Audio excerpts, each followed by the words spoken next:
नमस्कार प्रिय विद्यार्थियों, आप सभी का इस डिजिटल प्लेटफॉर्म पर सभी का स्वागत है। और आज आपके लिए मैं बहुत महत्वपूर्ण क्लास लेके आया हूं। और आज की जो क्लास रहेगी वो है नेपाल का अपवाह्य तंत्र। तो आज हम नेपाल के अपवाह्य तंत्र की बात करेंगे। किस तरह से नेपाल एक छोटा सा देश और इस छोटे से देश में अनेक नदियां, विशाल बड़ी नदियां हैं, वो बहती हैं। इसमें कुछ ऐसी भी नदियां हैं जो नेपाल में बाढ़ लाती हैं, कुछ बारहमासी नदियां हैं, कुछ मौसमी नदियां हैं। तो आज हम उन सभी नदियों के बारे में एक एक का अध्ययन करेंगे विस्तार पूर्वक। तो सभी विद्यार्थी नोटबुक और पेन लेकर के इस क्लास को अटेंड कीजिए। आपके लिए ये क्लास बहुत मोस्ट इम्पोर्टेंट रहने वाली ये क्लास है। क्लास शुरू करने से पहले अगर हम इसके अध्ययन बिंदु की बात करें तो अध्ययन बिंदुओं में हम उसके सामान्य परिचय के बारे में पढ़ेंगे। जो आप देख रहे हैं सामान्य परिचय के साथ साथ में प्रमुख नदियों के बारे में हम विस्तार से चर्चा करेंगे।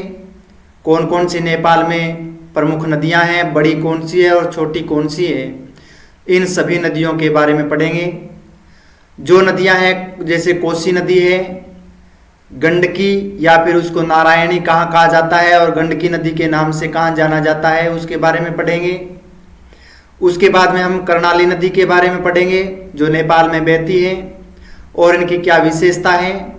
उसके बाद महाकाली नदी के बारे में पढ़ेंगे और किस तरह से भारत और नेपाल के मध्य सीमा का निर्धारण करती है। उसके बाद में हम बागमती नदी के बारे में हम विस्तार से पढ़ेंगे और हमारी जो अंतिम महत्वपूर्ण नदी रहेगी वो है राप्ती नदी। तो इन 6 नदियों के बारे में हम विस्तार से हम नोट्स बनाएंगे और नेपाल के अपवाह्य तंत्र के बारे में आपके 10 से लेकर के 12 अंक के क्वेश्चन है वो पूछे जाते हैं। तो आप कहीं नहीं जाइएगा, इस क्लास को अंत तक देखिए। और अभी तक आपने क्लास को लाइक नहीं किया है तो लाइक कर दीजिए, कमेंट कर दीजिए और चैनल पर नए हैं तो आप सब्सक्राइब्स भी कर दीजिए और बेल आइकन का जो घंटा होता है उसको भी प्रेस कर दीजिए जिससे मेरी आने वाली अन्य वीडियो है वो सबसे पहले आपके पास में पहुंच सके। ऐसे विद्यार्थी न रहें जिनके पास में क्लास न पहुंचे, इसलिए उसको क्लास को ज़्यादा से ज़्यादा है वो मात्रा में शेयर कर दीजिए। तो मैं ज़्यादा वक्त नहीं लूँगा, एक बार पुनः सभी विद्यार्थियों का स्वागत है और हम चलते हैं सामान्य परिचय की ओर। और सामान्य परिचय हम पढ़ेंगे, उसमें हम देखेंगे नेपाल की नदियों के बारे में। तो सबसे पहले हम मैप को देखें तो ये नेपाल का मैप है। इस तरह से नेपाल का मैप दिया हुआ है और इस नेपाल के मैप में यहाँ पर अनेक नदियाँ जैसे महाकाली नदी है, कर्णाली नदी है, कोसी नदी है, बागमती नदी है, गंडकी या फिर नारायणी जो नदी है, और ये किस तरह से भारत में आकर के और गंगा नदी तंत्र का एक हिस्सा बनती है ये नदियाँ। तो सबसे पहले हम हिमालयी आधार की बात करें तो नेपाल का संपूर्ण अपवाह्य तंत्र मुख्य रूप से हिमालयी नदियों पर टिका हुआ है।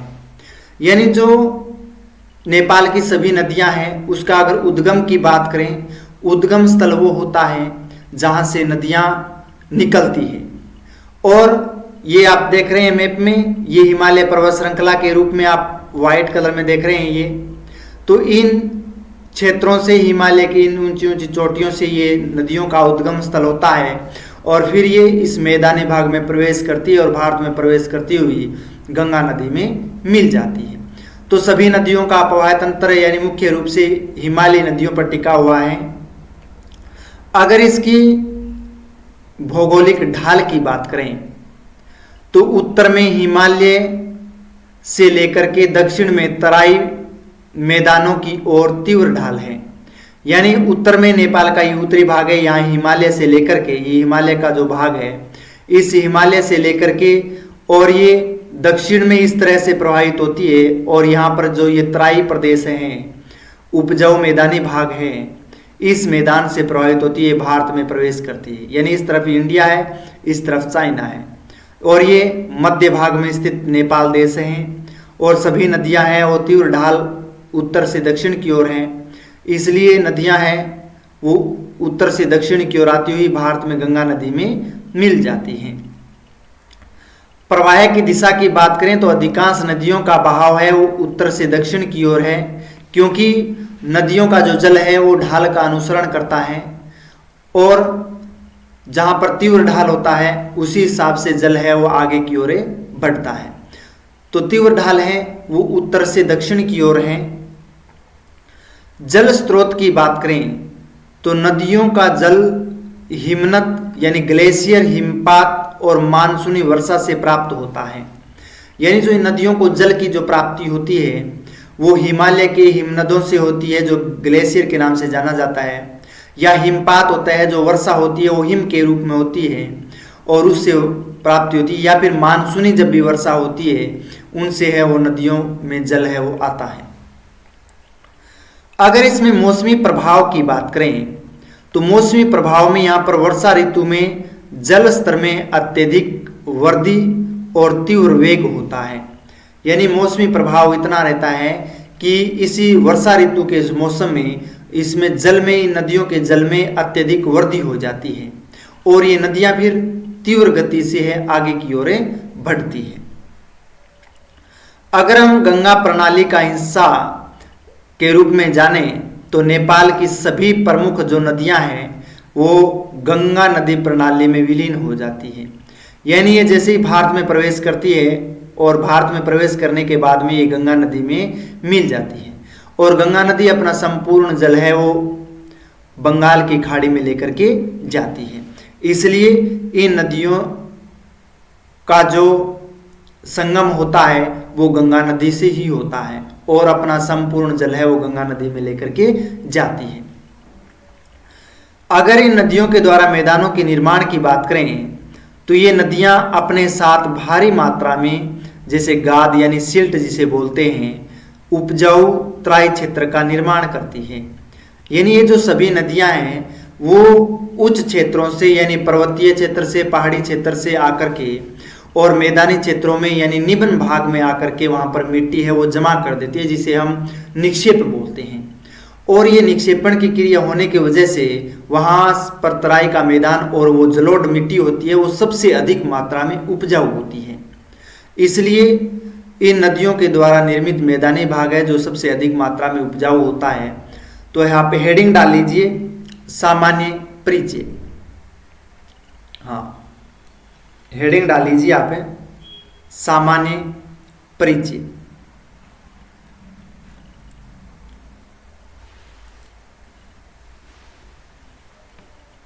और सामान्य परिचय में नोट कीजिए,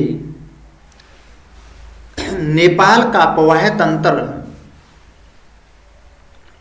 नेपाल का अपवाह तंत्र,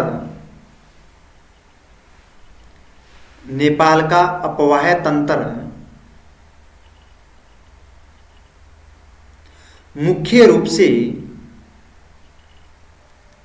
नेपाल का अपवाह तंत्र मुख्य रूप से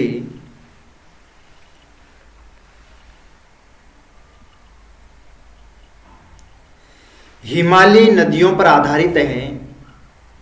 मुख्य रूप से हिमालयी नदियों पर आधारित है।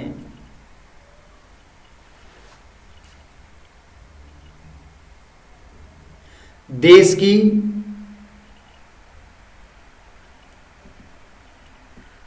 की भौगोलिक संरचना में, देश की भौगोलिक संरचना में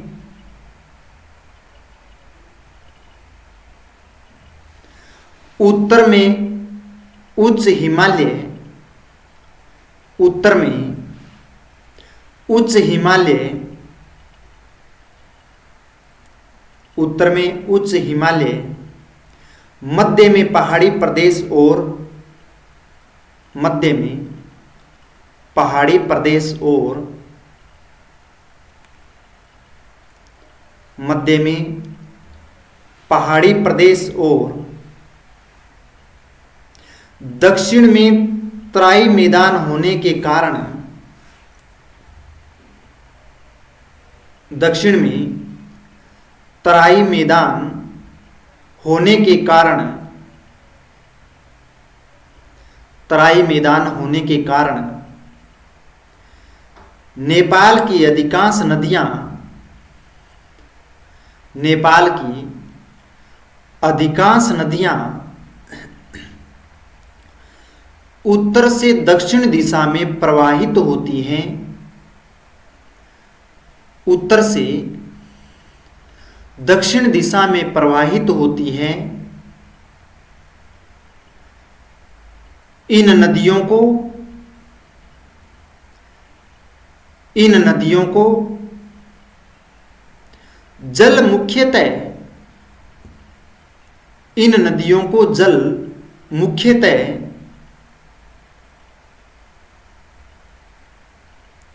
हिमनदों, हिमपात, हिमनदों, हिमपात और मानसूनी वर्षा से प्राप्त होती हैं। हिमनदों, हिमपात और मानसूनी वर्षा से प्राप्त होती है।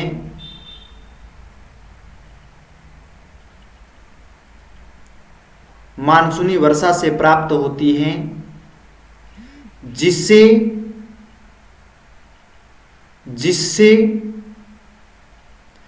वर्षा ऋतु में, जिससे वर्षा ऋतु में इनका प्रवाह है, जिससे वर्षा ऋतु में इनका प्रवाह अत्यधिक बढ़ जाता है, अत्यधिक बढ़ जाता है। नेपाल की लगभग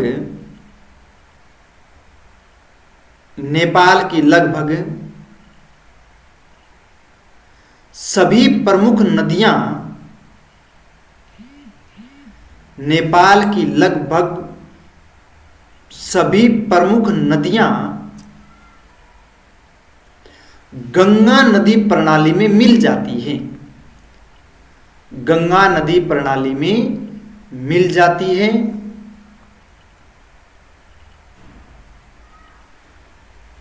इसलिए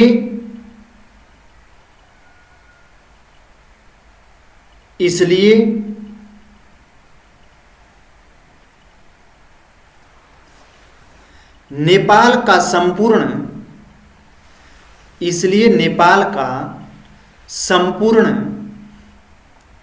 अपवाह तंत्र,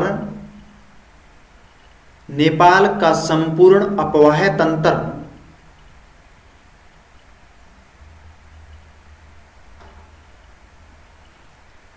गंगा अपवाह तंत्र का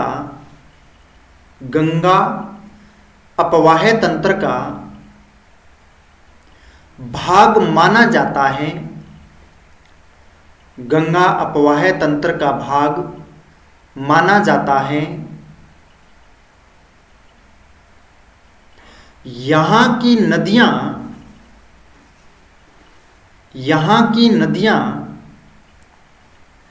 तीव्र ढाल के कारण,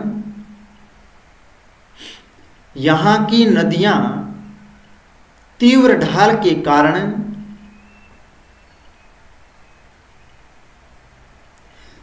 तेज गति से बहती है, तीव्र ढाल के कारण तेज गति से बहती है और बड़ी मात्रा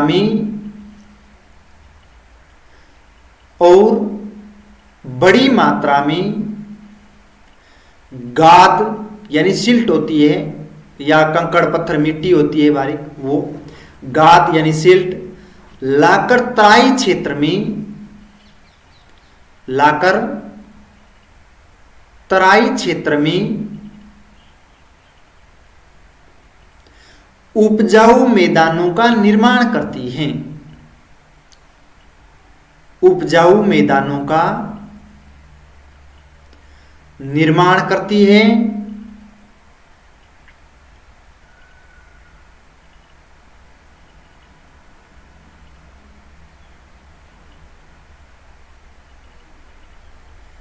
भौगोलिक आधार पर, भौगोलिक आधार पर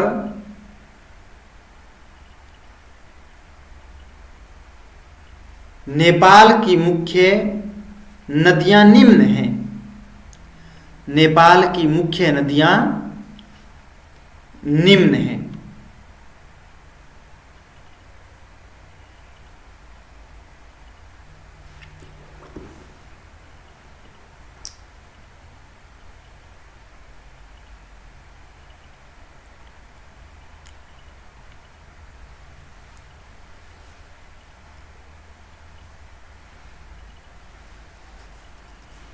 हाँ, तो अब हम प्रमुख नदी प्रणाली की बात करें, उसके बाद मैं आपको सभी नदियां बताऊंगा कौन कौन सी नदियां हैं जो नेपाल में प्रवाहित होती है।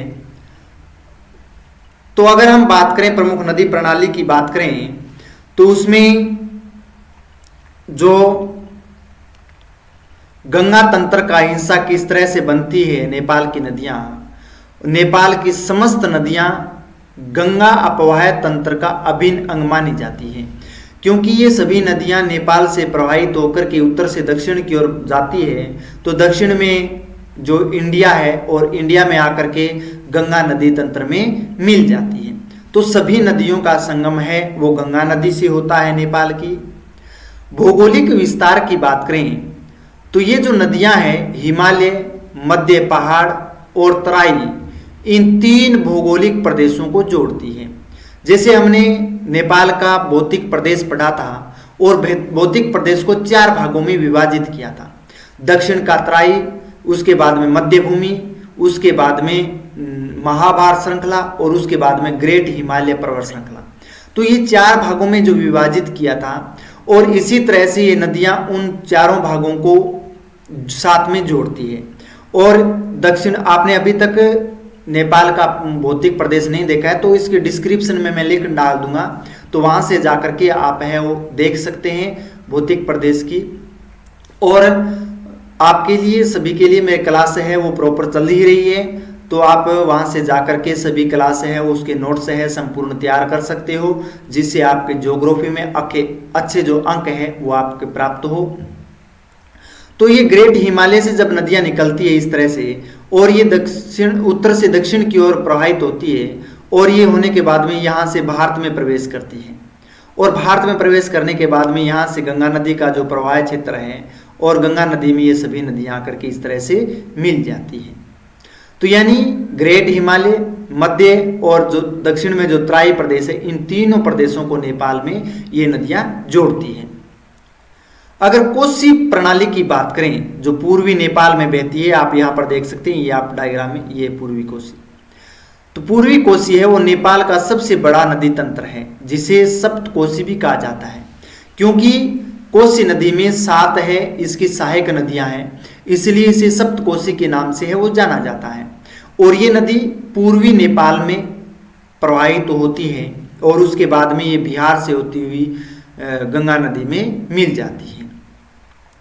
अगर गंडकी प्रणाली की बात करें जो मध्य नेपाल में प्रवाहित होती है और नेपाल का सबसे गहरा नदी तंत्र बनाती है, यानी अगर नेपाल की सबसे बड़ी गहरी नदी की बात करें तो वो है गंडकी नदी या फिर नारायणी नदी। तो हम पढ़ेंगे गंडकी नदी कहाँ कहते हैं और नारायणी नदी है इसका नाम कहाँ होता है। तो आप यहाँ पर देखेंगे ये गंडकी नदी है और ये जो गंडकी नदी है इसका जो प्रवाह है वो सबसे ज्यादा होता है, यानी सबसे गहरी नदी नेपाल की गंडकी नदी है।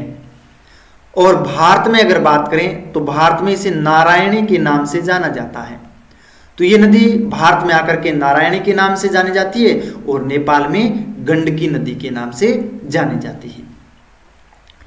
अगर कर्णाली प्रणाली की बात करें तो कर्णाली है वो पश्चिमी नेपाल में बहती है, और कर्णाली की ये जो नदी आप देख रहे हैं ये कर्णाली नदी, ठीक है ना। और कर्णाली नदी है वो नेपाल की सबसे लंबी नदी है। कर्णाली नदी है वो नेपाल की सबसे लंबी नदी है, जो अपनी तीव्र धारा के लिए जानी जाती है, यानी सबसे लंबी नदी है। और ये हिमालय से मैदानी क्षेत्रों की ओर आती है, तो उस तीव्र ढाल से होकर के जब गुजरती है, इसलिए इसका जो वेग होता है यानी प्रवाह होता है वो सबसे अधिक तीव्र होता है, यानी तेज गति से इसका प्रवाह होता है। महाकाली नदी की बात करें तो आप यहां पर महाकाली नदी देख रहे हैं, ये है महाकाली नदी। और ये महाकाली जो नदी है वो नेपाल की पश्चिमी सीमा पर स्थित है, एक महत्वपूर्ण सीमावर्ती प्रणाली भी है। और ये नदी भारत और नेपाल की सीमा भी बनाती है। हम विस्तार से आगे पढ़ते जाएंगे और देखेंगे किस तरह से ये सीमा बनाती है, किस तरह से नहीं। इसके बाद में बागमती नदी की बात करें तो बागमती नदी आप यहां पर देख रहे हैं, ये है बागमती नदी। और ये नदी काठमांडू घाटी की पवित्र एवं प्रमुख आंतरिक नदी है, यानी नेपाल की जो राजधानी काठमांडू है और काठमांडू की ये एक पवित्र नदी और प्रमुख नदी के नाम से जाना जाता है बागमती नदी को। इसके बाद में अगर बात करें तो पश्चिमी राप्ती नदी की अगर चर्चा करें तो पश्चिमी जो राप्ती नदी है वो तराई क्षेत्र में कृषि और सिंचाई के लिए जीवनदायिनी नदी मानी जाती है। तो पश्चिमी राप्ती नदी बहुत मुख्य और फेमस नदी है जो कृषि और सिंचाई के लिए जल उपलब्ध करवाती है और मुख्य नदी प्रणाली है नेपाल की दृष्टि से। हाँ, तो लिख लीजिए, मैं आपको लिखा देता हूं। हाँ,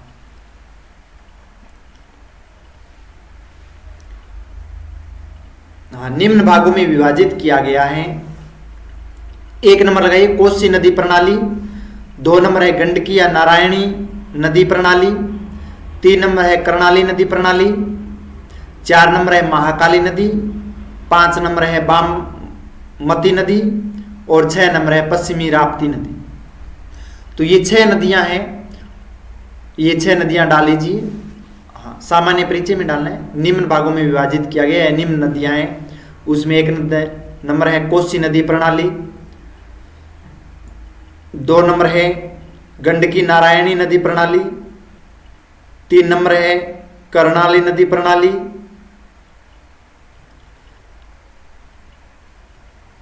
4 नंबर है महाकाली नदी, 5 नंबर है बागमती नदी और 6 नंबर है पश्चिमी राप्ती नदी। तो आप नेपाल का मैप बना लीजिए और उसमें ये नदियां हैं वो दर्शा लीजिए मैप में।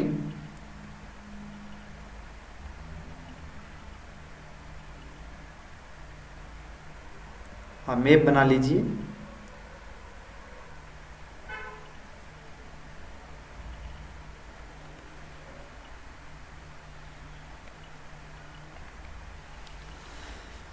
हाँ, नेपाल का मैप बना करके और नेपाल में ये जो नदियां प्रवाहित होती है इसमें हम अगर देखें पूर्व में तो ये जो नदी है वो है कोसी नदी।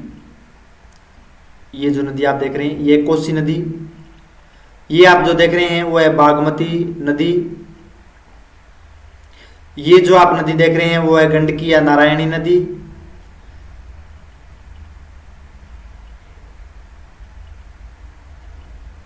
ये जो आप नदी देख रहे हैं वो है कर्णाली नदी, ये जो आप देख रहे हैं वो है महाकाली नदी, ये जो नदी महाकाली नदी, और ये जो देख रहे हैं वो है पश्चिमी राप्ती नदी, पश्चिमी राप्ती नदी। तो 2 मिनट का वक्त है, आप बना लीजिए अच्छी तरीके से।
हाँ, मैप बन गया है।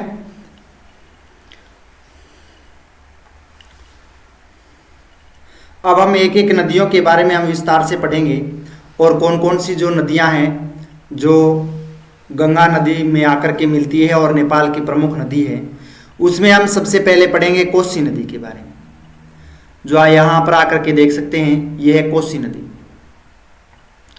और ये कोसी नदी है, उनका अगर परिचय की बात करें तो अगर मैप में देखें हम तो आप ये देख रहे हैं, ये है कोसी नदी। ये कोसी नदी इस तरह से आती है, ठीक है ना।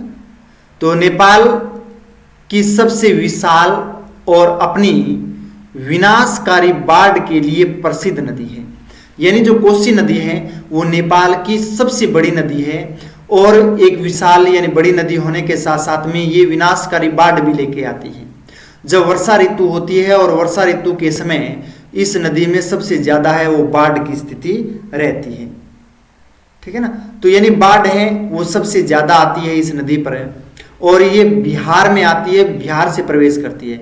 इसलिए इस नदी पर सबसे जब ज्यादा बाढ़ आती है और बाढ़ के साथ साथ में ये नदी बिहार का शोक के नाम से जानी जाती है, क्योंकि वर्षा ऋतु में अत्यधिक जल होता है और तीव्र गति से जब आगे की ओर बढ़ती है ये नदी तो ये अपना रास्ता बदल लेती है। और रास्ता जब बदलती है तो वहां पर मानव जो बस्तियां होती है अलग अलग, तो उन बस्तियों को साथ में बहा कर के ले जाती है। इसलिए उन इंसानों को दुख होता है और दुख होने की वजह से इस नदी को कहा जाता है बिहार का दुख या दर्द या शोक, इसलिए बिहार का शोक के नाम से जानी जाती है।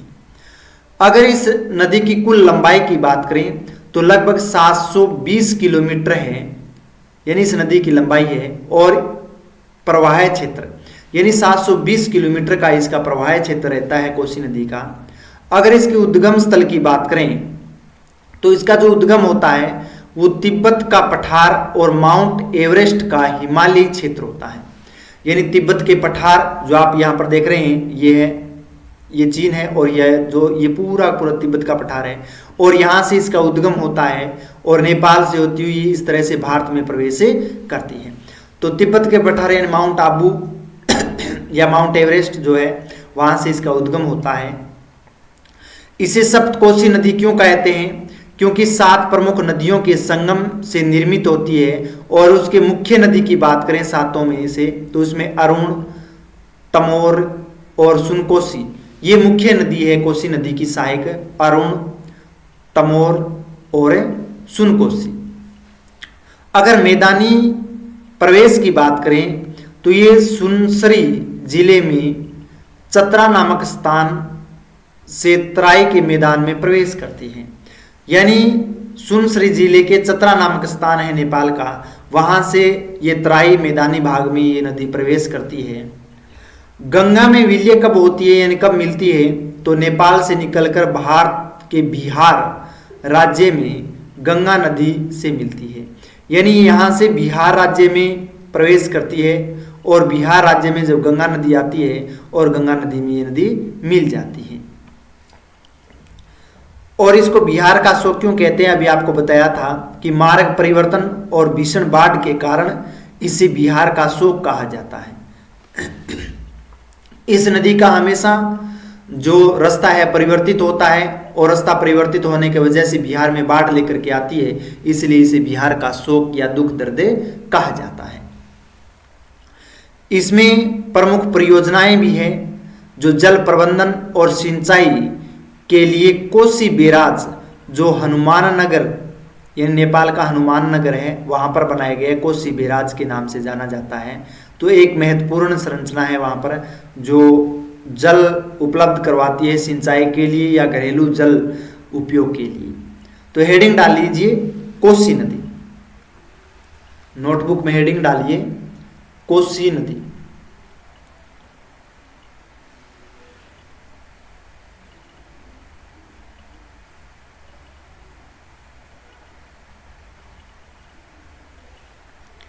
हाँ, कोसी नदी।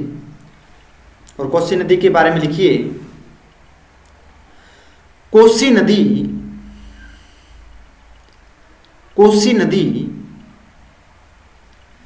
नेपाल की सबसे प्रसिद्ध और नेपाल की सबसे प्रसिद्ध और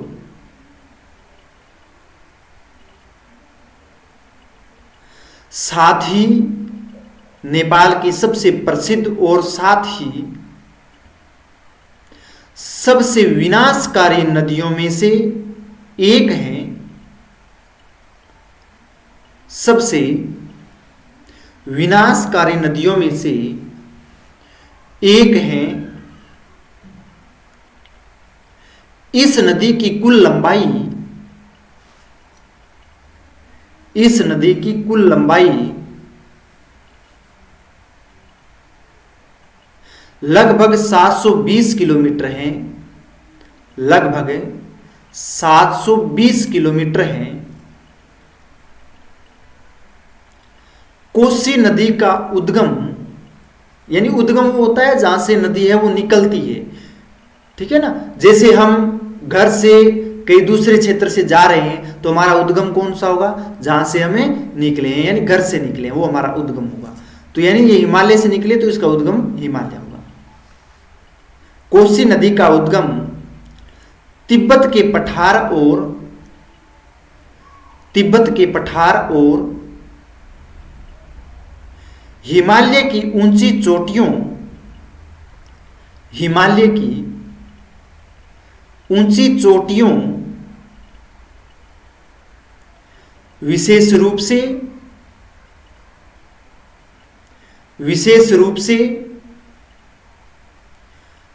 एवरेस्ट क्षेत्र से होता है,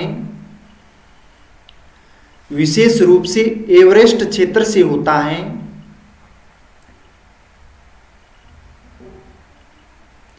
यह नदी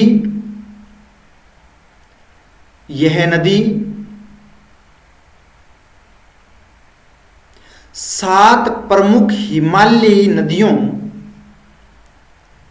7 प्रमुख हिमालयी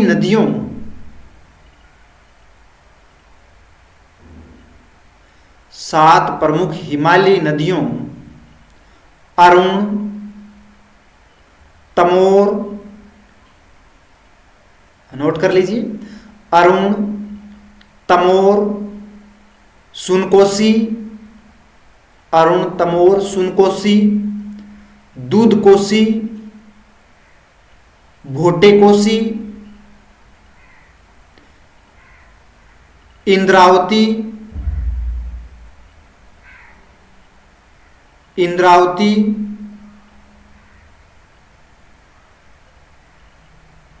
के संगम से बनती है। अरुण, तमोर, सुनकोसी, दूधकोसी, भोटेकोसी और इंद्रावती के संगम से बनती है।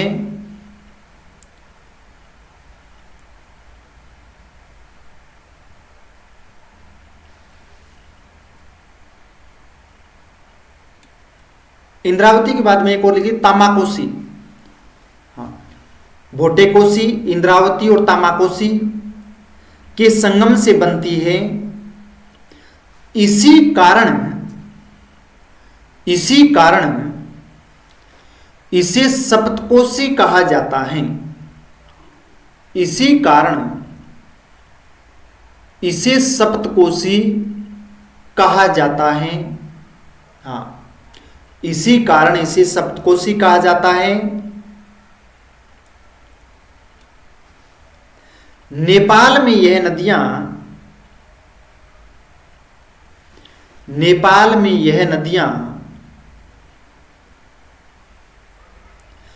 पहाड़ी भाग से बहते हुए, नेपाल में यह नदियां पहाड़ी भाग से बहते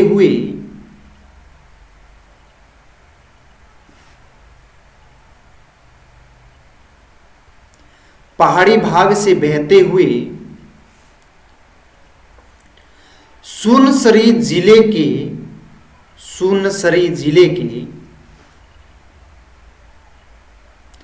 चतरा नामक स्थान पर मैदानों में प्रवेश करती हैं। मैदानों में प्रवेश करती हैं। इसके बाद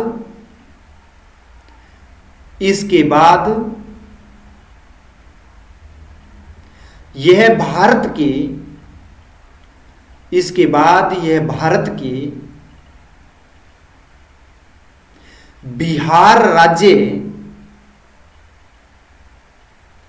बिहार राज्य में प्रवेश करती हैं। भारत के बिहार राज्य में प्रवेश करती हैं और अंत में गंगा नदी में मिल जाती हैं। और अंत में गंगा नदी में मिल जाती हैं।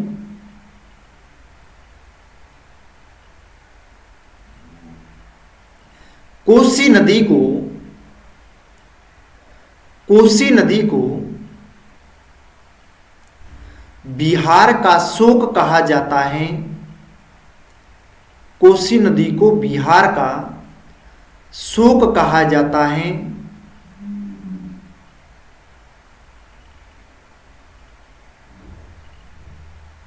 शोक कहा जाता है क्योंकि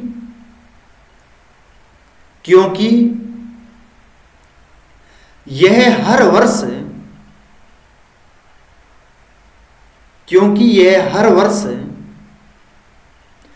मानसून के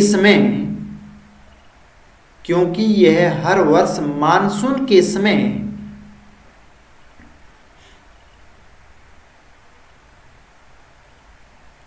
अपना मार्ग बदल लेती है।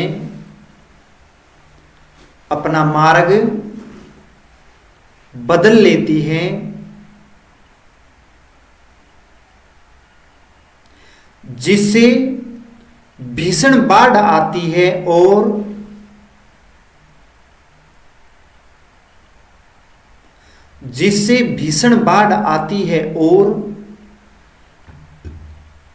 जन धन की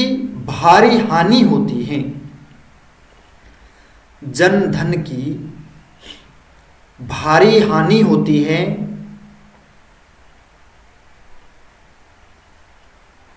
कोसी नदी विश्व की उन नदियों में शामिल है। कोसी नदी विश्व की उन नदियों में शामिल है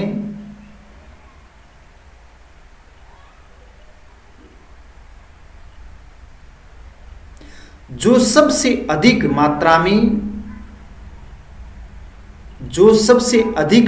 में गाद यानी सिल्ट बहाकर लाती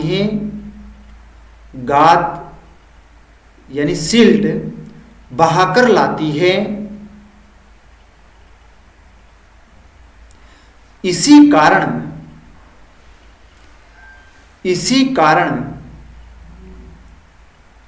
इसके किनारे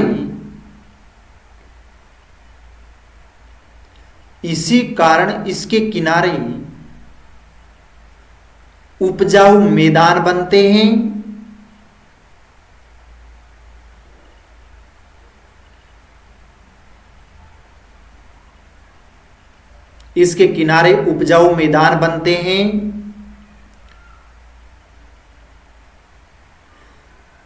साथ ही नदी की धारा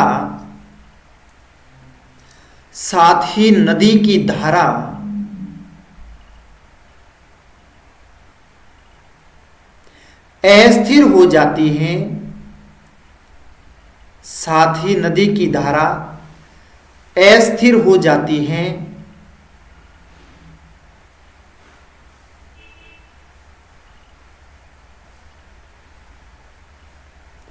नेपाल और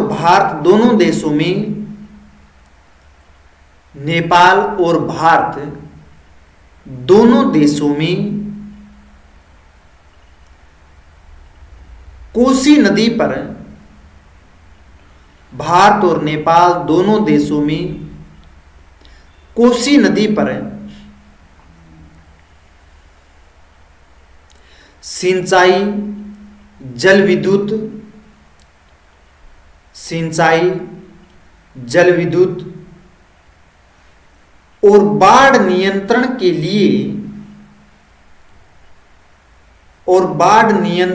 लिए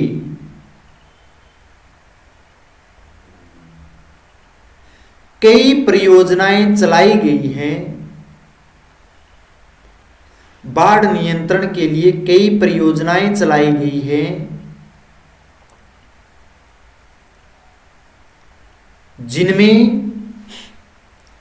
जिनमें कोसी बैराज प्रमुख हैं।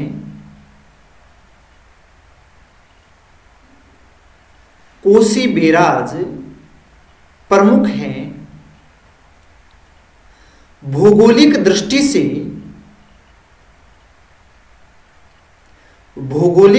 से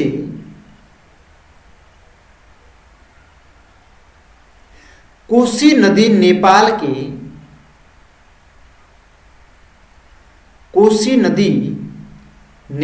के तराई क्षेत्र के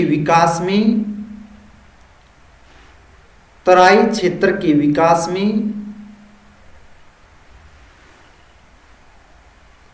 अत्यंत महत्वपूर्ण भूमिका निभाती है। अत्यंत महत्वपूर्ण भूमिका निभाती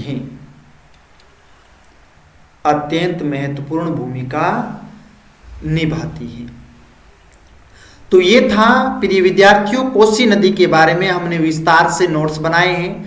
अब हम जो 2 नंबर नेपाल की नदी के बारे में बात करने वाले हैं, वो मुख्य बहुत फेमस नदी है और बहुत महत्वपूर्ण नदी है, जिसका नाम है गंडकी या फिर नारायणी नदी। तो यानी हम गंडकी या फिर नारायणी नदी के बारे में पढ़ेंगे।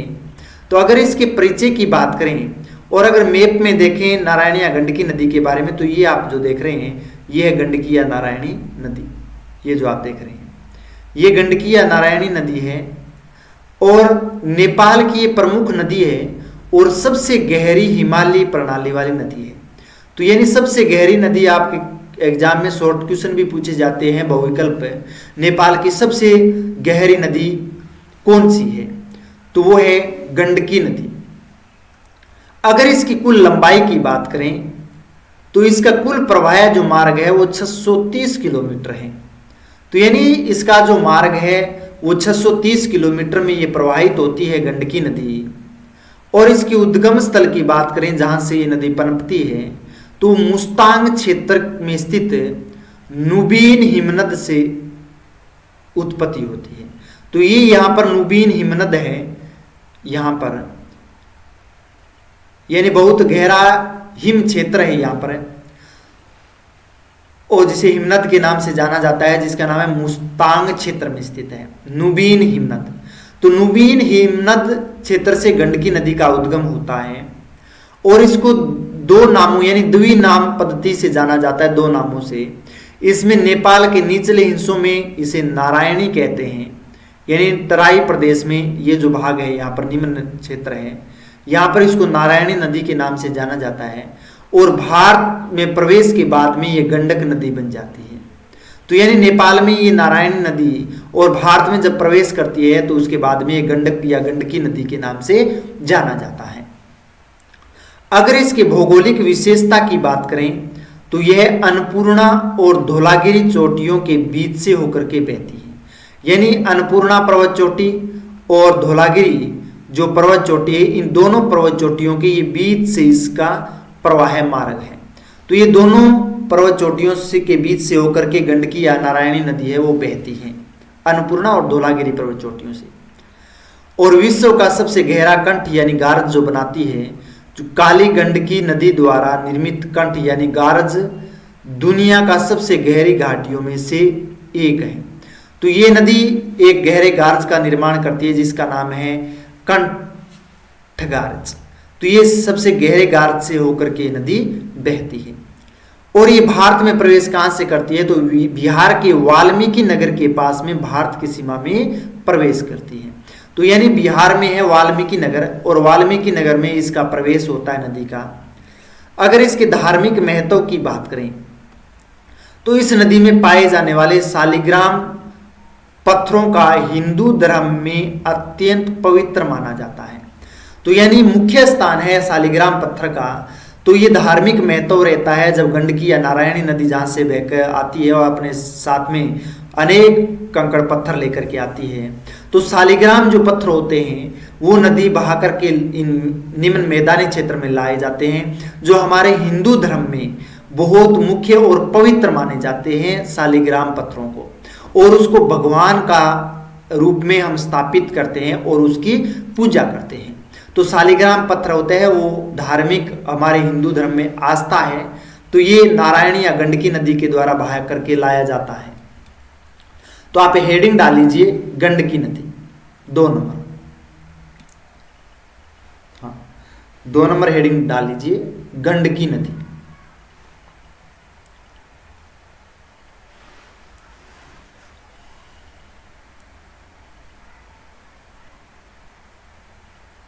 हाँ, लिखिए गंडकी नदी, गंडकी नदी नेपाल की एक प्रमुख हिमालयी नदी है। गंडकी नदी नेपाल की एक प्रमुख हिमालयी नदी है। हिमालयी नदी है जिसकी कुल लंबाई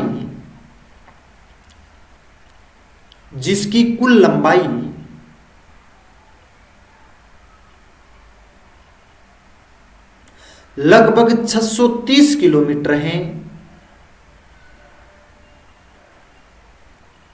जिसकी कुल लंबाई लगभग 630 किलोमीटर है। इसका उद्गम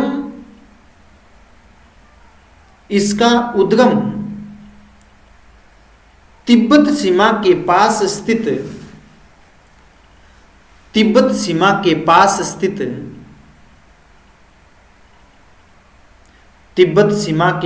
स्थित मुस्तांग हिमालय के नुबीन हिमनद से होता है। नुबीन हिमनद से होता है। नेपाल में इस नदी को नारायणी कहा जाता है। नेपाल में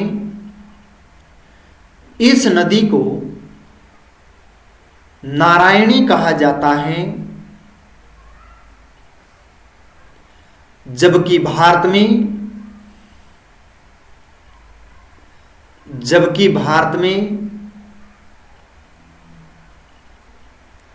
इसे गंडक नदी के नाम से जाना जाता है। जबकि भारत में इसे गंडक नदी के नाम से जाना जाता है।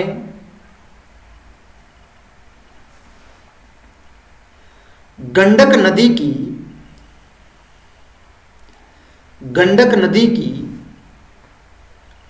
सबसे बड़ी विशेषता यह है कि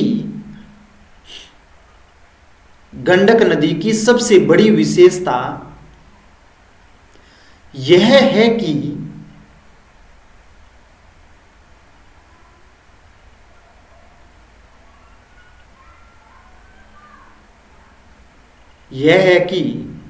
यह धौलागिरी और अन्नपूर्णा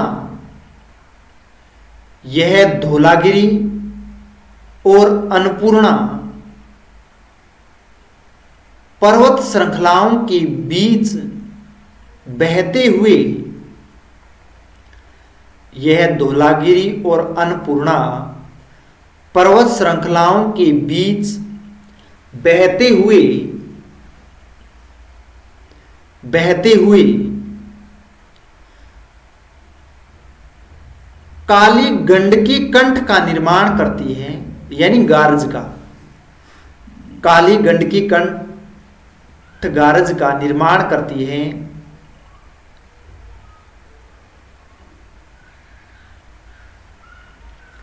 निर्माण करती है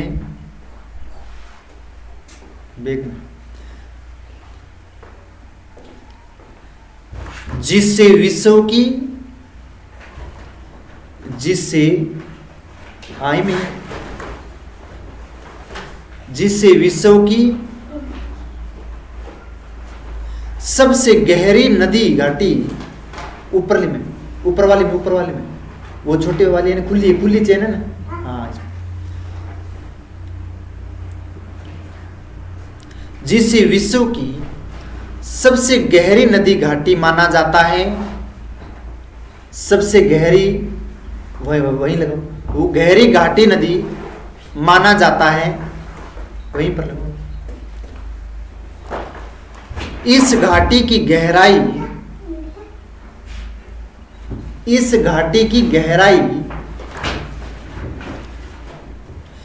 कई स्थानों पर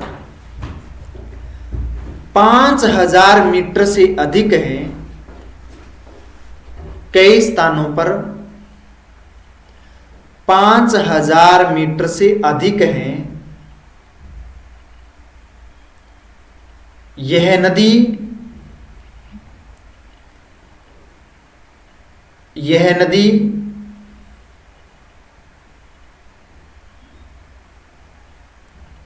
नेपाल के पर्वतीय मध्यवर्ती और तराई, नेपाल के पर्वतीय मध्यवर्ती और तराई तीनों भौतिक प्रदेशों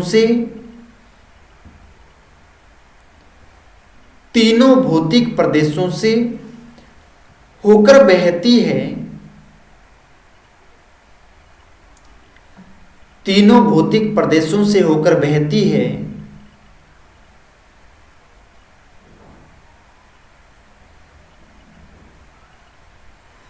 नेपाल के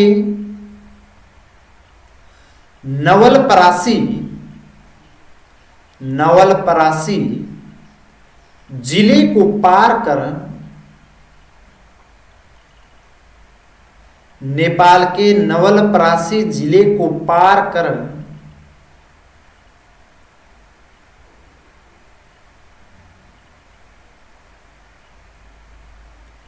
यह नदी भारत के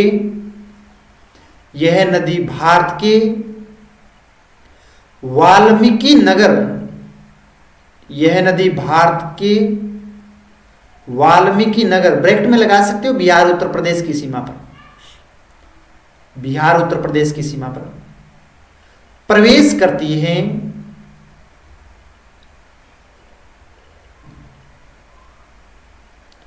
प्रवेश करती हैं।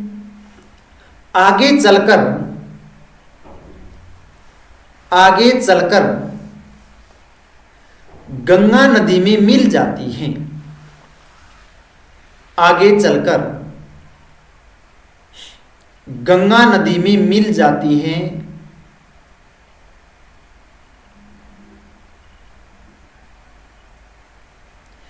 गंडकी नदी के तल में, गंडकी नदी के तल में पाए जाने वाले शालिग्राम पत्थर, गंडकी नदी के तल में पाए जाने वाले शालिग्राम पत्थर हिंदू धर्म में अत्यंत पवित्र माने जाते हैं। अत्यंत पवित्र माने जाते हैं।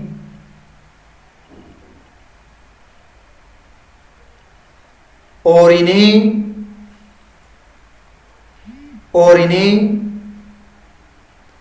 भगवान विष्णु का प्रतीक माना जाता है। भगवान विष्णु का प्रतीक माना जाता है।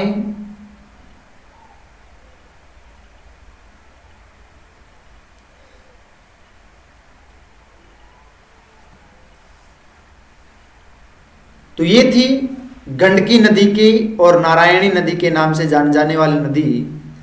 अब हम जो मुख्य नेपाल की बहुत महत्वपूर्ण नदी के बारे में पढ़ेंगे, और वो नदी है 3 नंबर हमारी कर्णाली नदी। और अगर हम कर्णाली नदी के बारे में बात करें तो कर्णाली नदी है वो नेपाल की सबसे नदी है, और इसकी कुल लंबाई यानी 507 किलोमीटर और मुख्य रूप से नेपाल में ही प्रवाहित होती है, और यह देश का सबसे बड़ा प्रवाह तंत्र बनाती है। यानी प्रवाह तंत्र यानी इसका बेसिन है वो बहुत बड़ा है कर्णाली नदी का, इसलिए ये सबसे बड़ी नदी कही जाती है। अगर इसके उद्गम स्थल की बात करें, और कर्णाली नदी आप ये देख रहे हैं, ये नदी कर्णाली नदी है, ये देख सकते हैं आप, ठीक है ना। तो ये तिब्बत के मानसरोवर झील के निकट स्थित हिमालय ग्लेशियरों से उत्पत्ति होती है। तो इसकी उत्पत्ति है यहाँ पर मानसरोवर झील है, और मानसरोवर झील के पास में हिमालय ग्लेशियर यानी जो हिम है, बर्फ है, वहां से इस नदी की उत्पत्ति होती है।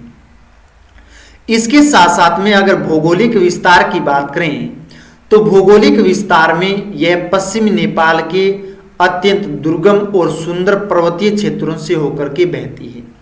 यानी पश्चिमी नेपाल के जो पर्वत है, पहाड़ी भाग है, उस दुर्गम यानी कठिन जो रास्ते होते हैं और सुंदर पर्वतीय क्षेत्र हैं, उन क्षेत्रों से होकर के ये कर्णाली नदी का प्रवाह मार्ग है। इसके साथ साथ में अगर अंतर्राष्ट्रीय नाम की बात करें तो भारत में प्रवेश करने पर इसे घाघरा नदी के नाम से जाना जाता है। तो अंतर्राष्ट्रीय स्तर पर इस नदी को, यानी जब भारत में ये नदी प्रवेश करती है और प्रवेश करने के बाद में ये गंगा नदी में मिलती है, तो भारत में इस नदी को घाघरा नदी के नाम से जाना जाता है। तो कर्णाली नदी को घाघरा नदी के नाम से भारत में जाना जाता है। अगर इसकी जल शक्ति की बात करें तो जल शक्ति में इसकी धारा अत्यंत वेगवान है और इसे जल विद्युत के लिए आदर्श बनाती है। तो यानी इसकी जो धारा है, यानी जो प्रवाह मार्ग है, वो बहुत तीव्र गति से है। तो ये तीव्र गति से आगे की ओर बढ़ती है, और इतनी ज्यादा तीव्र गति होने की वजह से इस नदी से सबसे ज्यादा नेपाल की जल विद्युत उत्पादन का कार्य किया जाता है। तो बिजली उत्पादन सबसे अधिक मात्रा में की जाती है। साहसिक पर्यटन की अगर बात करें तो ये विश्व स्तर पर व्हाइट वाटर राफ्टिंग के लिए प्रसिद्ध है। यानी हिम से आती है और हिम क्षेत्रों से आने की वजह से उसके ऊपर भी एक हिम की चादर के रूप में बनी होती है, और चादर बर्फ की बनी होने की वजह से ये नदी दूर से ऐसा प्रतीत होता है कि व्हाइट यानी सफेद वाटर के रूप में जाना जाता है। तो यानी कि सफेद जल है की मात्रा हो उसमें, तो इस तरह से प्रतीत होता है, जैसे जिस तरह से कपास बह रही है उस तरह से प्रतीत होता है। अगर इसमें आर्थिक महत्व की बात करें, आर्थिक महत्व में लिए कृषि के और सिंचाई बिजली उत्पादन के लिए इसमें अपार जल विद्युत संभावनाएं बनी हुई है। यानी आर्थिक महत्व इसमें सिंचाई और बिजली उत्पादन के लिए इसमें अपार जल विद्युत की भी संभावना रहती है। यानी सिंचाई के लिए जल काम में लिया जाता है और बिजली उत्पादन भी इसमें से किया जाता है। तो ये थी कर्णाली नदी। हेडिंग डाल लीजिए आप कर्णाली नदी के बारे में।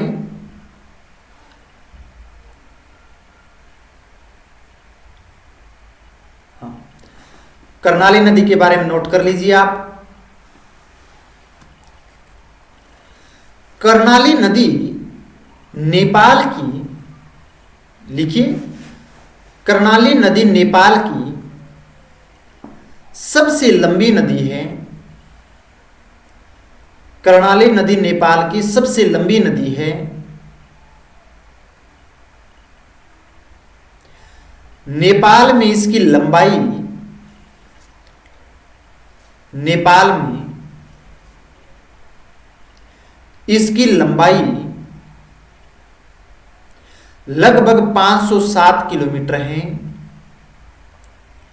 नेपाल में इसकी लंबाई लगभग 507 किलोमीटर है।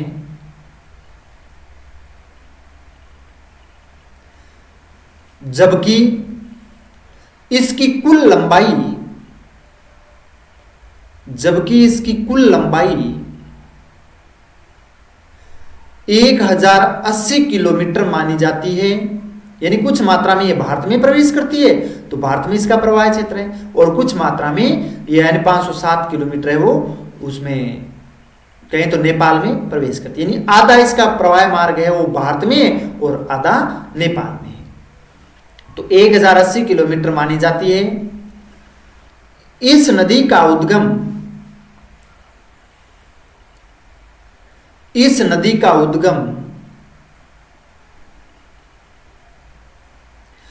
तिब्बत में मानसरोवर झील के पास, तिब्बत में मानसरोवर झील के पास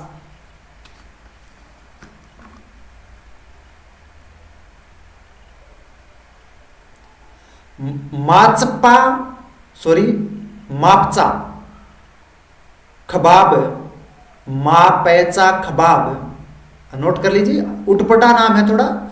मापचा खबाब हिमनद से होता है।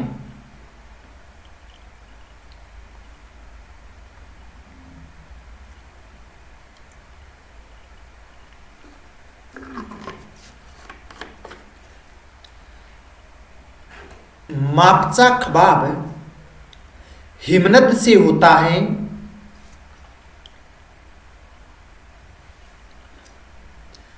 कर्णाली नदी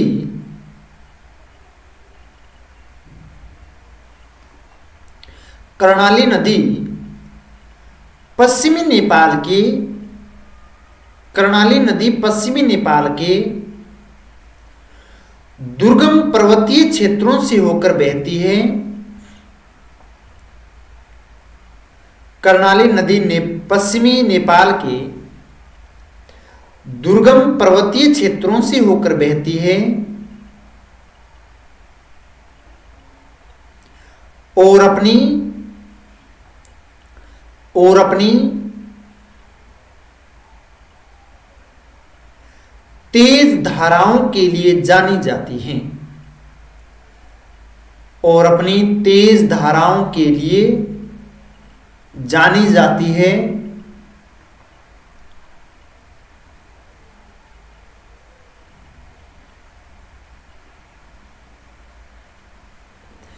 यह नदी नेपाल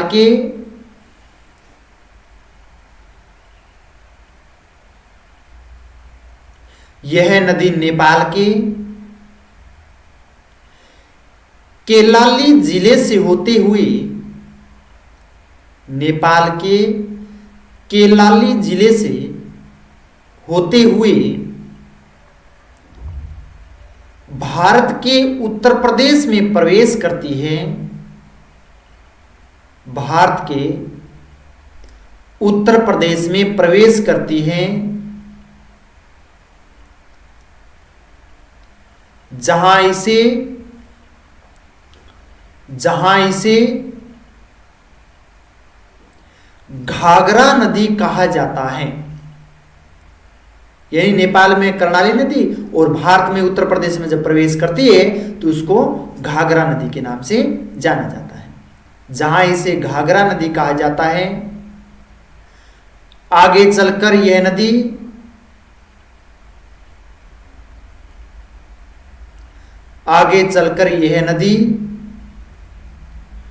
गंगा नदी में मिल जाती है।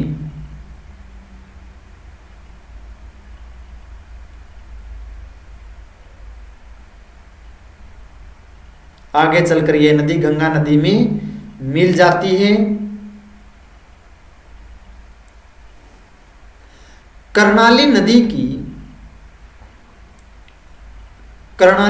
की जलधारा अत्यंत वेगवान होती है। कर्णाली नदी की जलधारा अत्यंत वेगवान होती है, जिसके कारण अत्यंत वेगवान होती है जिसके कारण यह व्हाइट वाटर राफ्टिंग के लिए जिसके कारण यह व्हाइट वाटर राफ्टिंग के लिए विश्व प्रसिद्ध हैं। व्हाइट वाटर राफ्टिंग के लिए विश्व प्रसिद्ध हैं।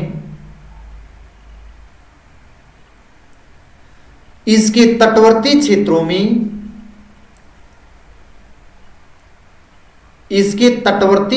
में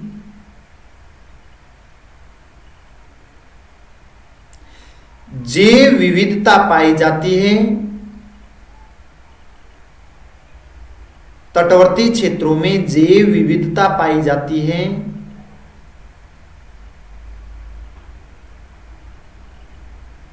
जैव विविधता पाई जाती है।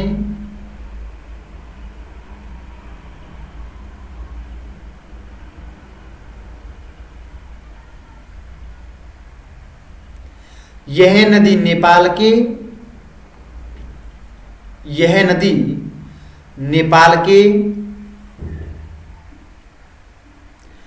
पश्चिम भाग में सिंचाई और जल विद्युत उत्पादन के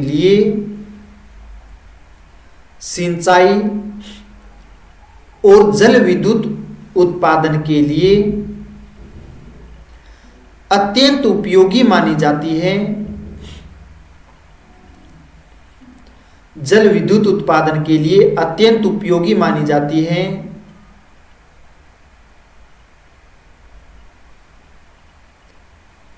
भौगोलिक दृष्टि से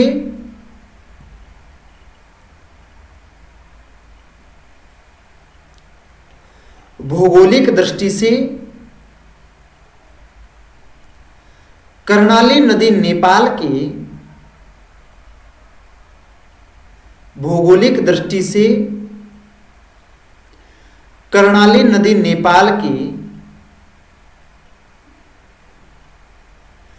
पर्वतीय और तराई क्षेत्रों को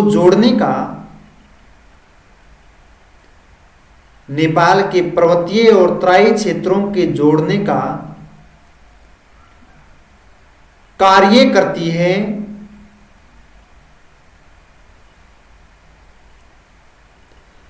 पर्वतीय और तराई क्षेत्रों को जोड़ने का कार्य करती है।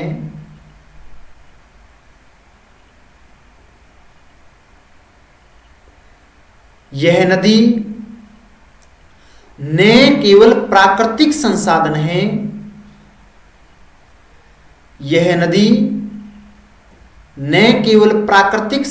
है,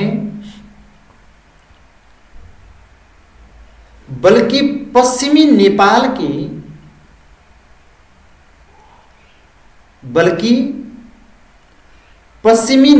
के सामाजिक आर्थिक विकास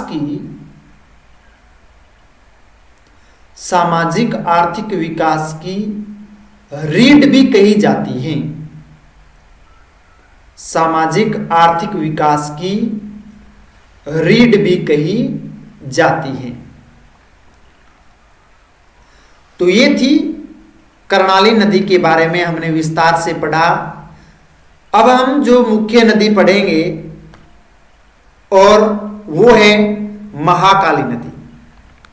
और महाकाली नदी आप मैप में अगर देखोगे तो मैप में आप यहां पर देख सकते हैं महाकाली नदी के बारे में। ये महाकाली नदी है।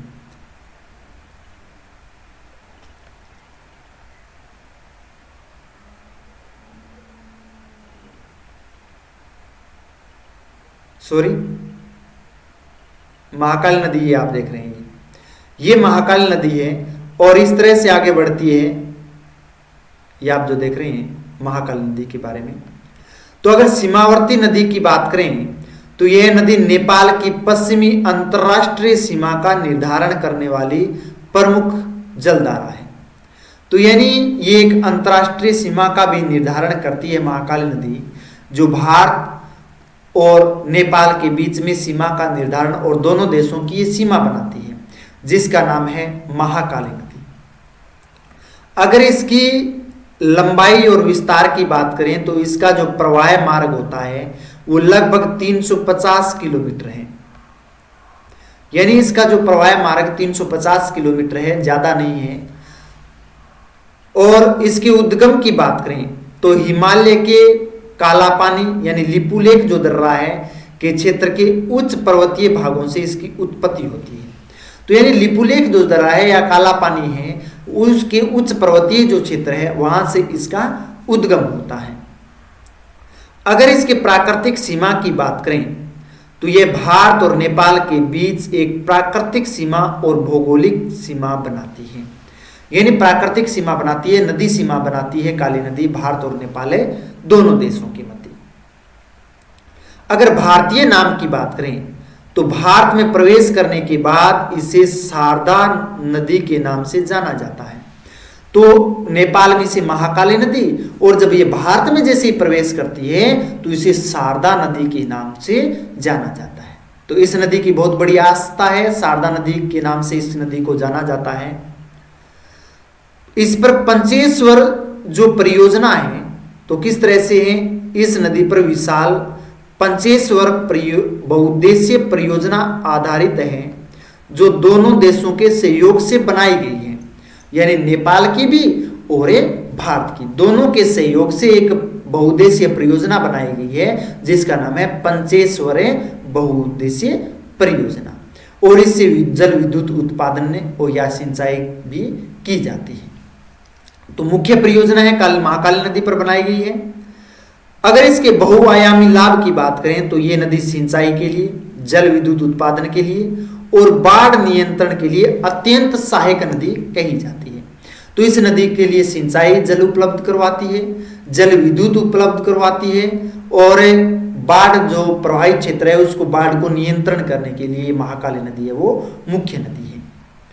अगर इसकी विशेष महत्व की बात करें तो सामरिक दृष्टि से महत्वपूर्ण होने के साथ साथ इसका गहरा धार्मिक और आर्थिक महत्व भी माना जाता है।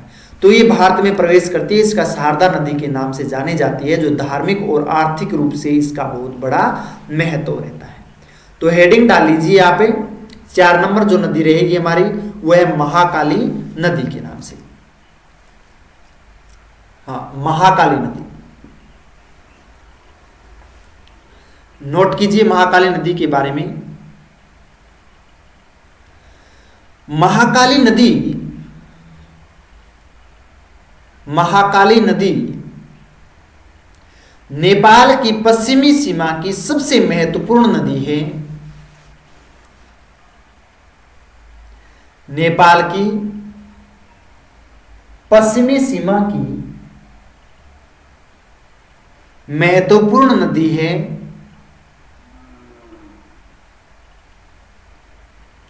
इसकी कुल लंबाई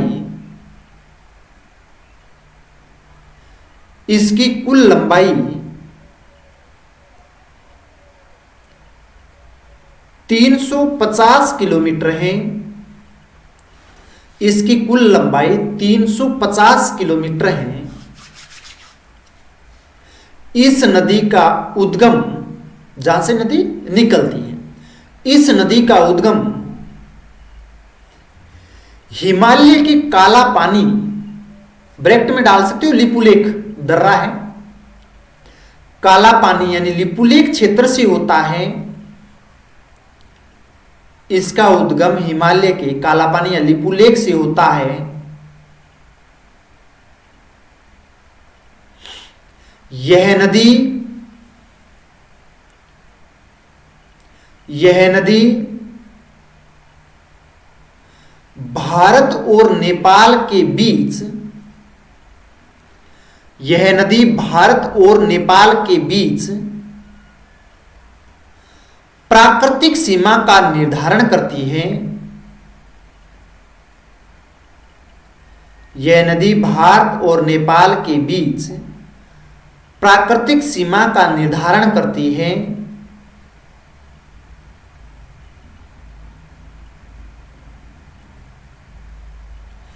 नेपाल में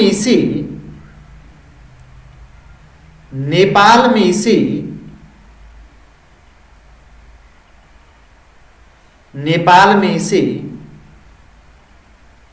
महाकाली और भारत में नेपाल में इसे महाकाली और भारत में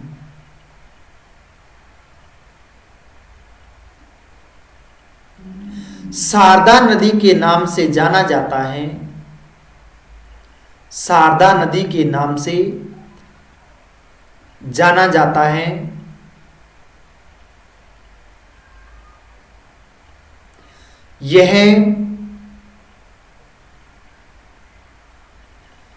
यह नदी उत्तराखंड और नेपाल की सीमा के साथ साथ बहती है। यह नदी उत्तराखंड और नेपाल की सीमा के साथ साथ बहती है।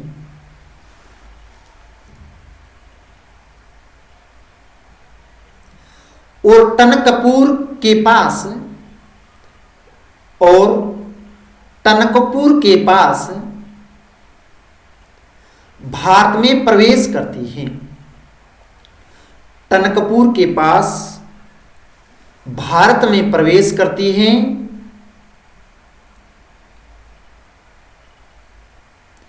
इस नदी का राजनीतिक और कूटनीतिक महत्व बहुत अधिक है। इस नदी का राजनीतिक और कूटनीतिक महत्व बहुत अधिक है।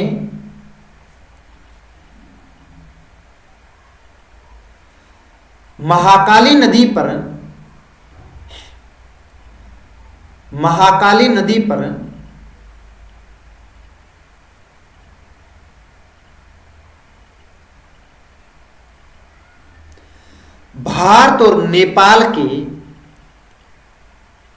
भारत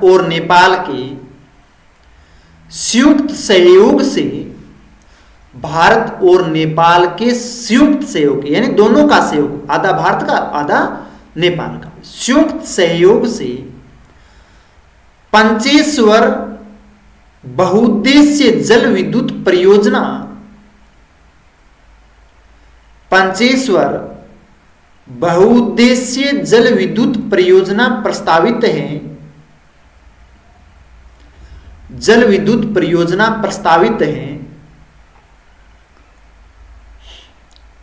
जिससे दोनों देशों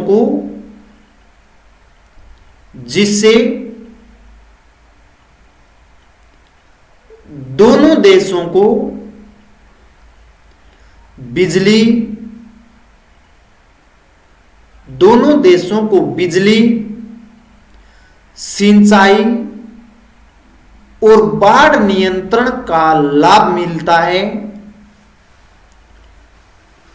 दोनों देशों को बिजली, सिंचाई और बाढ़ नियंत्रण का लाभ मिलता है। यह नदी पश्चिम नेपाल के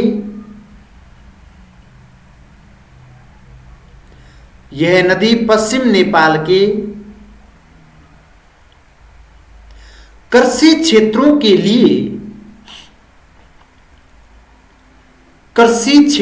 लिए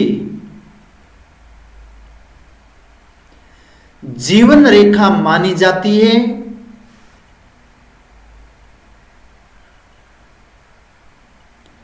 कृषि क्षेत्रों के लिए जीवन रेखा मानी जाती है।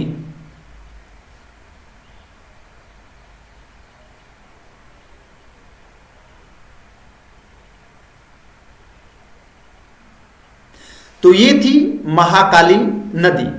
तो आपने महाकाली नदी के बारे में नोट्स बनाए हैं। अब हम अगर नेक्स्ट नदी के बारे में चर्चा करें तो वो है बागमती नदी। और जो बागमती नदी के बारे में अगर हम देखें तो ये नेपाल की दृष्टि से बहुत महत्वपूर्ण नदी है बागमती नदी। और इसका ऐतिहासिक परिचय की चर्चा करें तो ये नेपाल की एक पवित्र और सांस्कृतिक महत्व वाली नदी है। तो यानी नेपाल में इस नदी को पवित्र नदी माना जाता है और सांस्कृतिक महत्व भी बहुत है इस नदी के बारे में। अगर इसकी कुल लंबाई की अगर हम चर्चा करें तो 597 किलोमीटर इस नदी की लंबाई है। जो आप बागमती नदी का ये आप देख रहे हैं, ये नदी है बागमती नदी। तो ये बागमती नदी है और बागमती नदी की जो कुल लंबाई जो रहती है 597 किलोमीटर रहती है।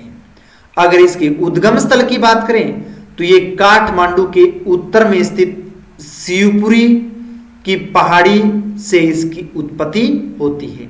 यानी ये शिवपुरी की पहाड़ी यहाँ पर काठमांडू है और यहाँ से इस नदी का उद्गम होता है। तो उद्गम स्थल शिवपुरी की पहाड़ियों से होता है। और काठमांडू की जीवन रेखा क्यों कहा जाता है, तो ये काठमांडू घाटी की मुख्य नदी है जो यहाँ की सभ्यता का आधार रही है। यानी काठमांडू की जो सभ्यता है उसका आधार अगर माने तो वो बागमती ही नदी है। जैसे हमारे भारत में अगर बात करें तो कालीबंगा सभ्यता, मोहनजोदड़ो सभ्यता, हड़प्पा सभ्यता है जैसे घग्गर नदी की मानी जाती है। इसी तरह से ये जो काठमांडू घाटी सभ्यता है वो भी एक बागमती नदी के नाम से ही जानी जाती है। अगर इसके धार्मिक केंद्र की बात करें तो ये विश्व प्रसिद्ध पशुपतिनाथ मंदिर इसी नदी के पवित्र तट पर स्थित है। यानी इस नदी के बागमती नदी के तट पर ही पशुपतिनाथ का मंदिर है वो स्थापित है और वहां पर बहुत बड़ा विश्व का बहुत बड़ा प्रसिद्ध मेला है वो भरता है नेपाल में। पशुपतिनाथ मंदिर है तो वहां पर, ठीक है, तो वो भी बागमती नदी के किनारे हैं।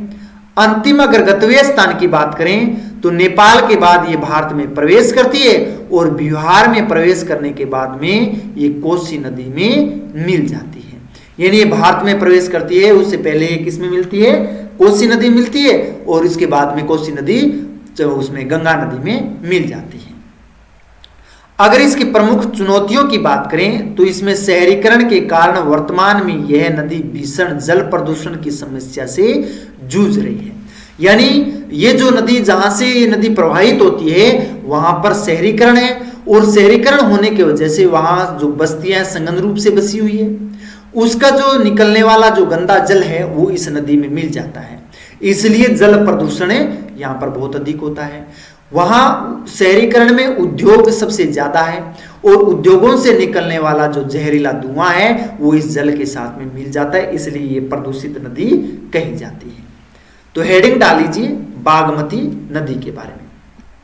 हाँ जी, बागमती नदी।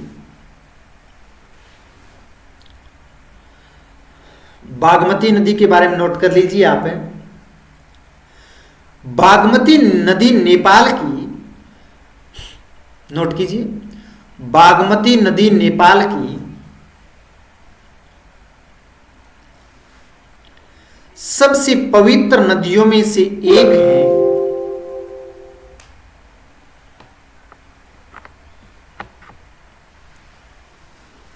सबसे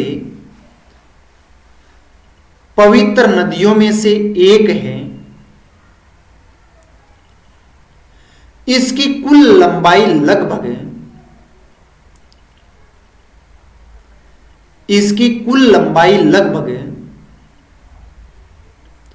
597 किलोमीटर है। 597 किलोमीटर है। इसका उद्गम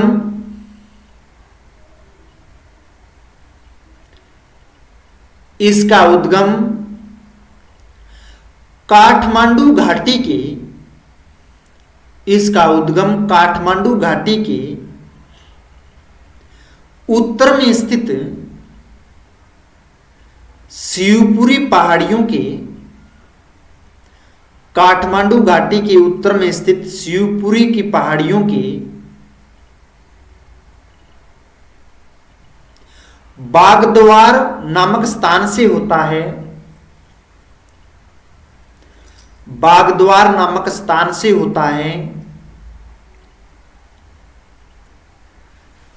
यह नदी काठमांडू घाटी से यह नदी काठमांडू घाटी के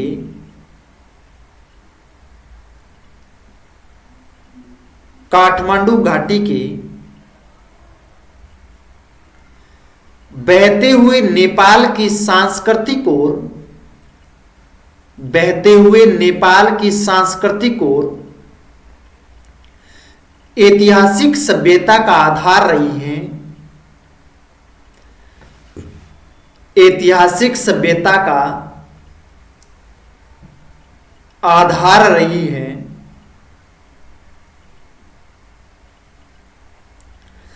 प्रसिद्ध पशुपतिनाथ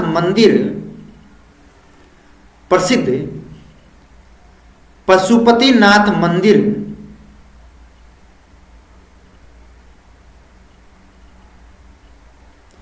इसी नदी के तट पर स्थित है। इसी नदी के तट पर स्थित है। धार्मिक दृष्टि से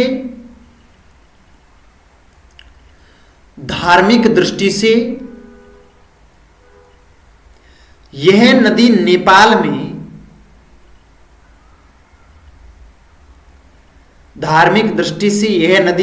में वही स्थान रखती है जो भारत में गंगा नदी का है। नेपाल में वही स्थान रखती है जो भारत में गंगा नदी का है। जैसे हम भारत में गंगा नदी को गंगा माता या मैया के नाम से जाना जाता है, उसी तरह से नेपाल में भी बागमती नदी की आस्था का केंद्र है और उसे बागमती एक धार्मिक स्थल है, तो इसलिए वहां का भी माता का ही दर्जा दिया गया है। बागमती नदी नेपाल के तराई क्षेत्र से होकर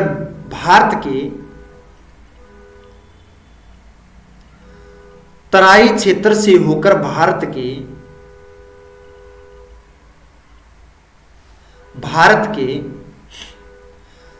सीतामढ़ी जिले में प्रवेश करती है।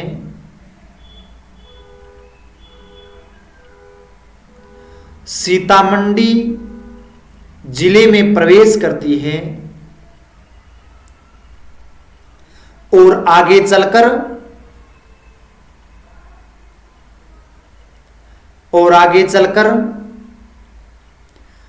कोसी नदी प्रणाली में मिल जाती है।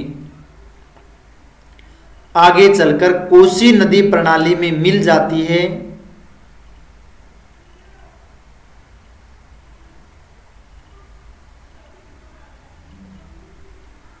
यह नदी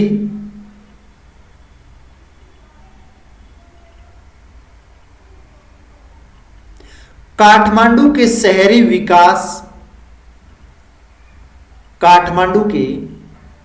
शहरी विकास, कृषि और जल आपूर्ति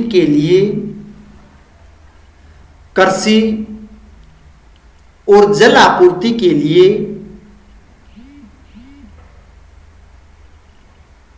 अत्यंत आवश्यक रही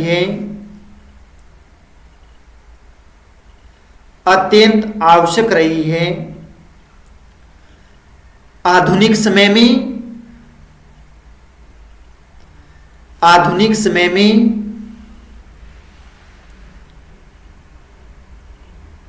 बागमती नदी प्रदूषण की समस्या से जूझ रही है। बागमती नदी प्रदूषण की समस्या से जूझ रही है।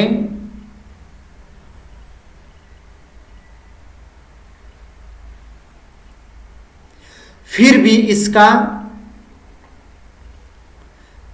इसका ऐतिहासिक, सांस्कृतिक, धार्मिक महत्व आज भी बना हुआ है।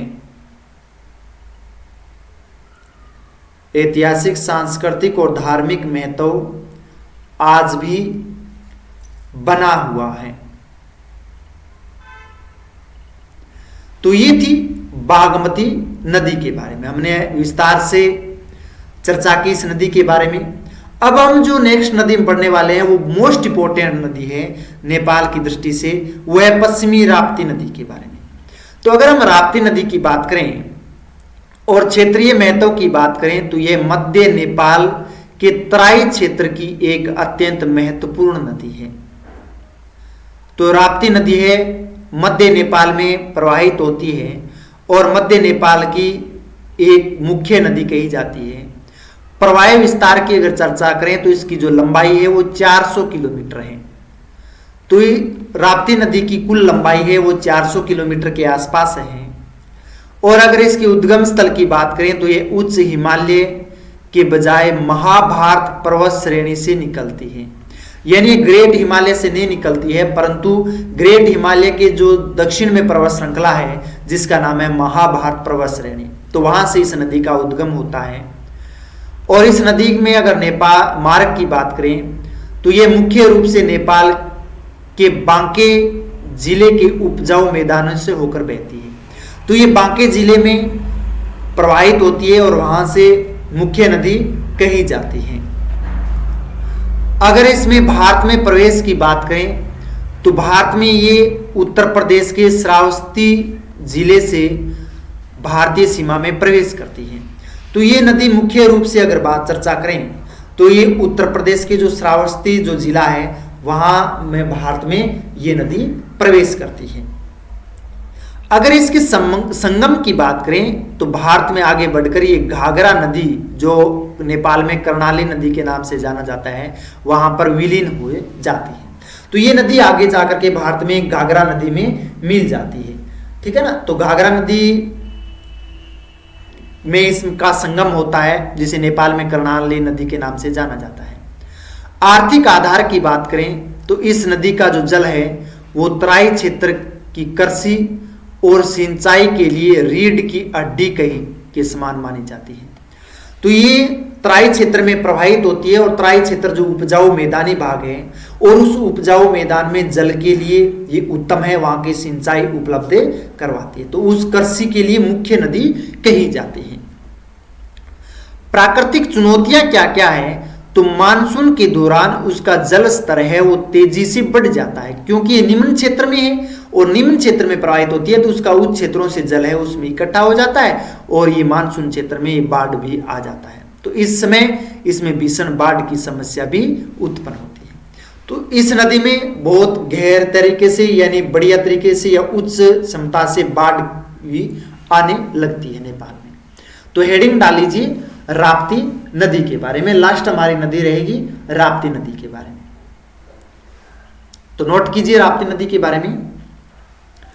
राप्ती नदी मध्य नेपाल की, राप्ती नदी मध्य नेपाल की, लिखिए राप्ती नदी मध्य नेपाल की एक महत्वपूर्ण नदी है। मध्य नेपाल की एक महत्वपूर्ण नदी है। समय इसकी लंबाई लगभग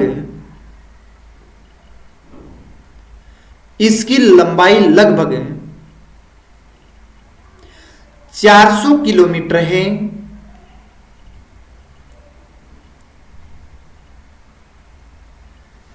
इसकी लंबाई लगभग 400 किलोमीटर है।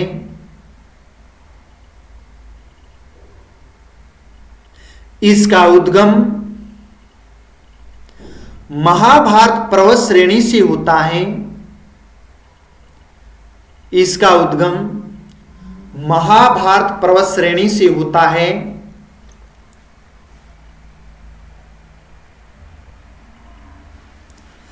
यह नदी नेपाल के बांके जिले से होकर, यह नदी नेपाल के बांके जिले से होकर बहती हुई भारत के भारत के उत्तर प्रदेश के श्रावस्ती जिले में प्रवेश करती है।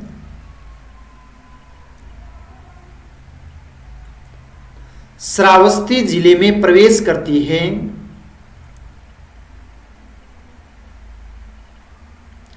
और आगे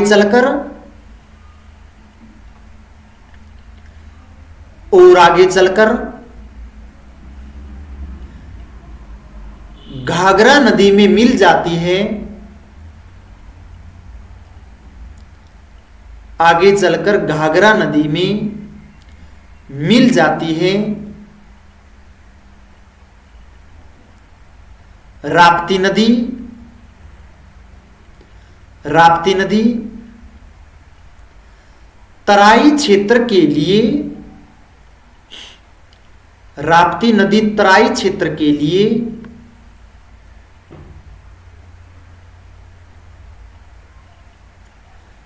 अत्यंत महत्वपूर्ण मानी जाती है। तराई क्षेत्र के लिए अत्यंत महत्वपूर्ण मानी जाती है।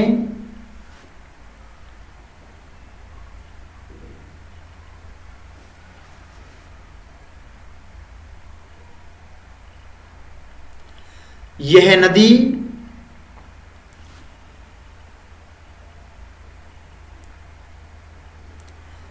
नदी चितवन नेशनल पार्क, यह नदी चितवन नेशनल पार्क के पारिस्थितिकी तंत्र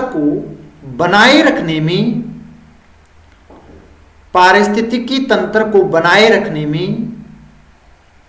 अहम भूमिका निभाती है। पारिस्थितिकी तंत्र को बनाए रखने में अहम भूमिका निभाती है।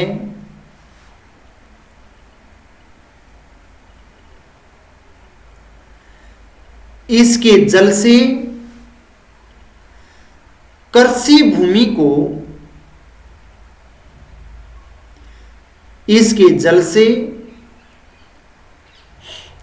कृषि भूमि को सिंचाई प्राप्ति होती है। कृषि भूमि को सिंचाई की प्राप्ति होती है।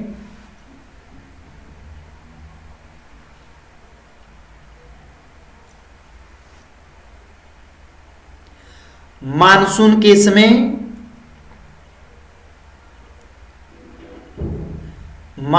के समय राप्ती नदी में जलस्तर, मानसून के समय राप्ती नदी में जलस्तर बढ़ जाता है।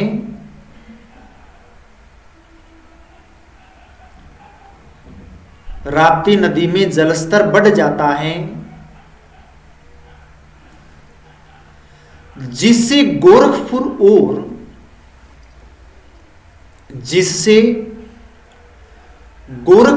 और आसपास के क्षेत्रों में, गोरखपुर और आसपास के क्षेत्रों में बाढ़ की समस्या उत्पन्न होती है। आसपास का जो क्षेत्र होता है वहां पर बाढ़ की समस्या उत्पन्न होती है।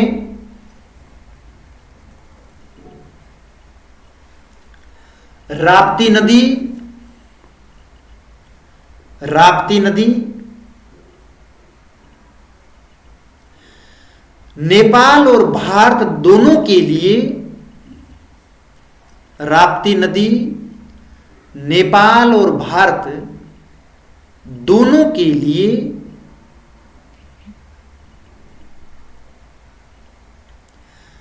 कृषि, पर्यावरण और भारत और नेपाल दोनों के लिए कृषि, पर्यावरण और जल संसाधन के लिए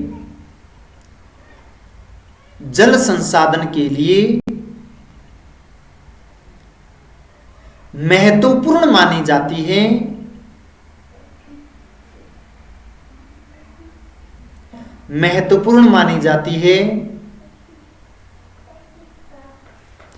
यह नदी तराई क्षेत्र के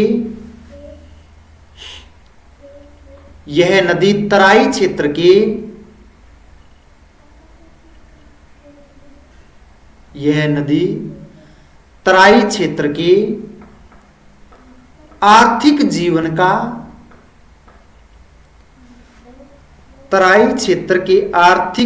का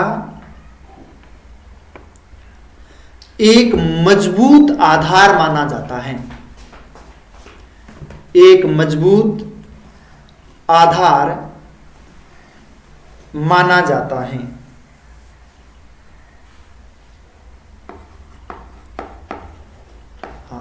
प्रमुख आधार माना जाता है। तो ये थी नेपाल की राप्ती नदी।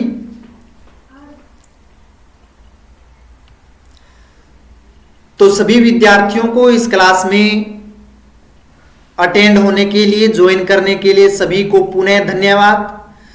और आज की क्लास आपने संपूर्ण देखी और आपने जो नोट्स थे वो मेंटेन किए अच्छी तरीके से। मैं आशा करता हूं कि आपने अच्छी तरीके से अपने नोटबुक में ये नोट्स बनाए हैं और ये आप एक बार रिवीजन जरूर कर लीजिएगा। एग्जाम आपके नजदीक में है, आपके अच्छे मार्क्स बने, अच्छे अंक से आप पास हो। सिलेबस के अकॉर्डिंग में ये क्लास लेकर के आता हूं। तो आज की क्लास के लिए इतना ही।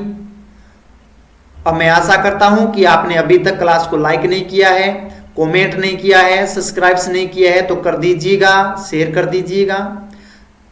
तो सभी का एक बार पुनः धन्यवाद। जय हिंद, जय भारत, बहुत बहुत धन्यवाद।